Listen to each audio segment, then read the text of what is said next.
Hello, good morning, dear friends. Most welcome to all of you on my YouTube channel.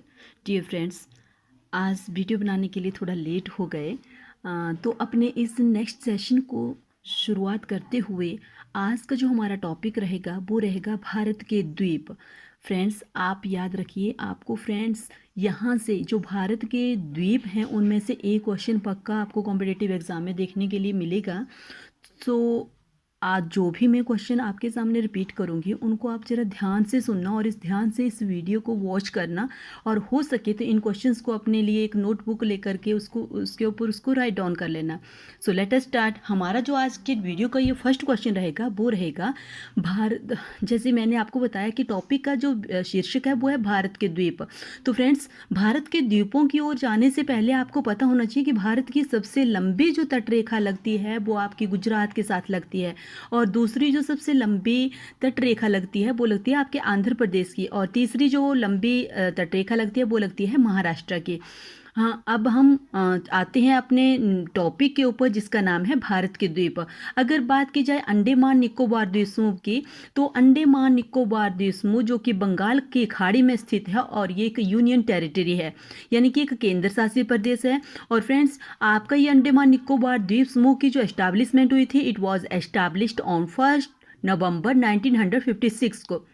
और capital की अगर बात करूं तो कैपिटल है अंडमान निकोबार द्वीप समूह की पोर्ट ब्लेयर। और जनसंख्या की अगर मैं बात बताऊं, जो 2011 की हमारी जनगणना हुई है उसके अकॉर्डिंग जो अंडमान निकोबार द्वीप समूह है उसकी जनसंख्या 4.34 लाख है। और जैसा कि मैंने आपको बताया कि ये बंगाल की खाड़ी में स्थित है, और भारत में सम्मिलित जितने भी द्वीप समूह हैं उन द्वीप समूहों की मैं बात कर रही हूँ। अब ना, द्वीप समूह, टोटल जो द्वीप समूह हैं वो हैं भारत में 247, और उन्हीं 247 में से जो 204 हैं वो आपके बंगाल की खाड़ी में पड़ते हैं, और बाकी जो आपके 43 आगे वो पड़ते हैं आपके अरब सागर में।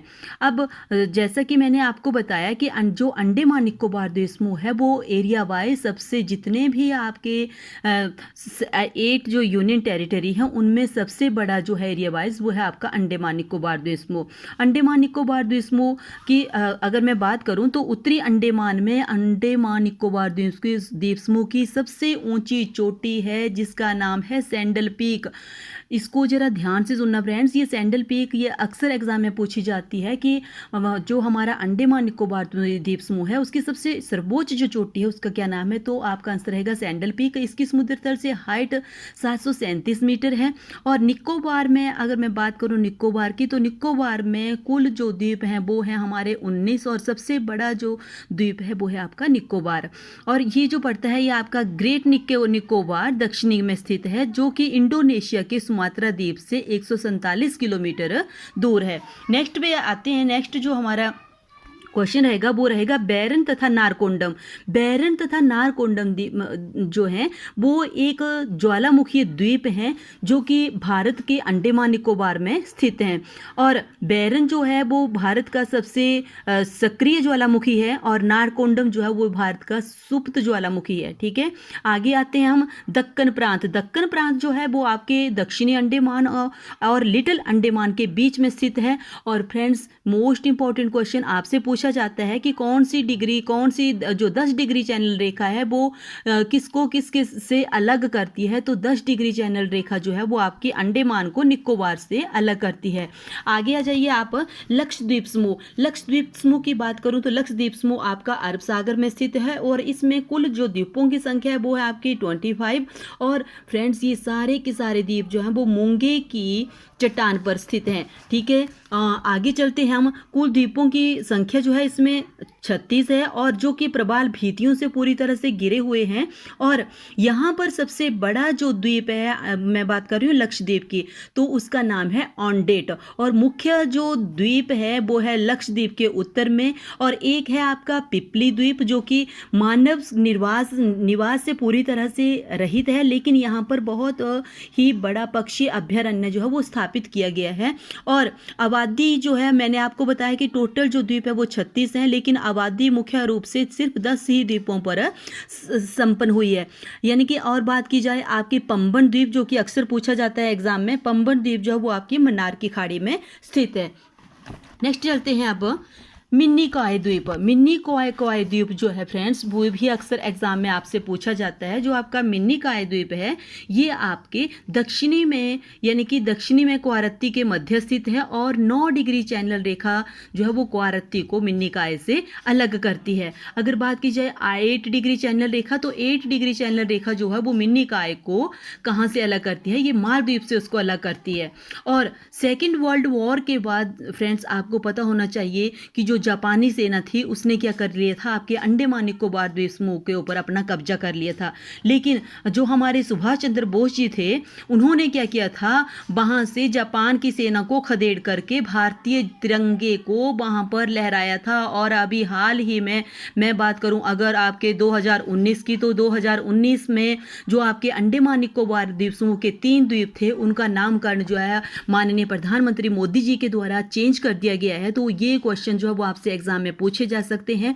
उनमें से नंबर 1 पे था हमारा रॉस द्वीप। रॉस द्वीप का नाम जो था वो बदल करके 2019 में अब कर दिया गया है नेताजी सुभाष चंद्र बोस द्वीप। और दूसरा जो द्वीप है वो था नील आइलैंड। नील आइलैंड का नाम बदल के अब रख दिया गया है शहीदी द्वीप।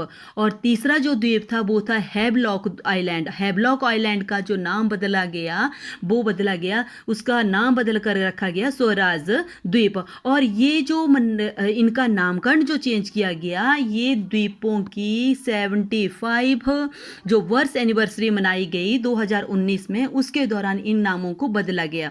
आपने देखा होगा फ्रेंड्स, अंडमान निकोबार द्वीप समूह में एक हवाई अड्डा है जिसको कि वीर सावरकर इंटरनेशनल एयरपोर्ट के नाम से जाना जाता है। और अंडमान निकोबार द्वीप समूह में ही आपकी एक सेलुलर जेल, जिसे कि ब्रिटिश काल में काले पानी के नाम से जाना जाता था। अगर आपने देखा होगा, कोई भी भारतीय अगर किसी प्रकार का कोई गुनाह कर देता था, कोई उससे क्राइम हो जाता था, तो उसे वहां पे सेलुलर जेल में बंद कर दिया जाता था। मैंने आपको पहले भी बताया कि हमारा जो अंडमान निकोबार द्वीप समूह है उसमें एक सक्रिय ज्वालामुखी है जिसका नाम है आपका वैरन द्वीप। और एक बात और बताना चाहूंगी आपको, यहाँ पे एक सेंटिनल द्वीप है, सेंटिनल द्वीप जो कि अंडमान में स्थित है। इसमें ये द्वीप इसकी क्या खासियत है फ्रेंड्स? क्योंकि यहाँ पे कुछ ऐसी आदिवासी समुदाय के लोग रहते हैं जिनकी संख्या जो है वो 14 से लेकर के 150 तक मानी गई है। और ये ऐसी खूंखार जाति के लोग हैं। यदि कोई भी इंसान इनकी बस्ती में जाकर के कोई इनके बारे में जानने की कोशिश करे तो वो कभी जिंदा वापस नहीं आ पाया है। और द्वीपों में प्रवेश करने का मतलब है मौत को अपने गले लगाना। और आज की डेट में जो हमारी इंडिया गवर्नमेंट है, इनको काफ़ी संरक्षण प्रदान कर रही है। और बात करूं आपके आज़ाद हिंद फौज की, तो आज़ाद हिंद फौज की आपसे पूछा जा सकता है कि आज़ाद हिंद फौज की जो स्थापना की गई थी वो किसके द्वारा की गई थी? तो रास बिहारी बोस ने जापान के टोक्यो में 1942 में इसकी स्थापना की थी। ठीक है। और बात को और करूं अगर सुभाष चंद्र बोस जी के बारे में, तो सुभाष चंद्र बोस जी ने 1943 में इसको महज लीड किया था, इसका प्रतिनिधित्व किया था। लेकिन एक्चुअल में जो संस्थापक थे इसके वो थे रास बिहारी बोस। इन्होंने जापान के टोक्यो में 1942 में इसकी स्थापना की थी, किसकी? आज़ाद हिंद फौज की। तो फ्रेंड्स, ये था आज का हमारा सेशन जो आज हम यहीं पे इसको समाप्त करते हैं। आई होप ये जो मैंने क्वेश्चन आपके सामने रखे अपने यूट्यूब चैनल के ऊपर, जिनको मैंने आपके लिए अपलोड किया, इनका आप भरपूर फ़ायदा उठाएंगे। और 1 या 2 बार इसको ढंग से इस वीडियो को वॉच करना और जितना हो सके इस वीडियो को सब्सक्राइब करिए। और मेरे चैनल को ज़्यादा से ज़्यादा अपने अदर फ्रेंड सर्कल के साथ शेयर करें ताकि आप सभी फ्रेंड्स की तैयारी में कोई कमी बाकी ना रहे। इसी के साथ जय हिंद, जय Bharat, have a nice day.